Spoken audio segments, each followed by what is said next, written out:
इकडं आलंच नाही कोणी ना. जाऊ द्यायचं काय डेड इन्व्हेस्टमेंट म्हणून राहून यायची जागा कधी फायदा पैसे देऊनच जाते कधी जागा. पैसे देऊन जाणार ती, पण त्याला टाइम आहे अजून 5 वर्ष तरी लागते ना. अजून ठेवायची काही 5 वर्ष तरी लागतील त्याला. तुला गोदरेज माहिती ना? काय गोदरेज कंपनी माहिती ना? फ्रीज आहे त्याचं. अजून पुन्हा गोदरेजची डाय आहे लॉकर आहे आपल्याकडं. गोदरेजची लॉकर आहे. त्याच्याकडं 3400 एकर जमीन होती.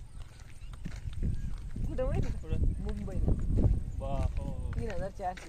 ती कवाची त्याच्या आजा पंजाच्या काळात ती काय आलं ते इंग्रजांना काहीतरी काय म्हणून काहीतरी त्याला जमीन दिली बाबा. पैशासाठी गरज होती द्यायला काय गरज काय असं समजून काहीतरी इतिहास.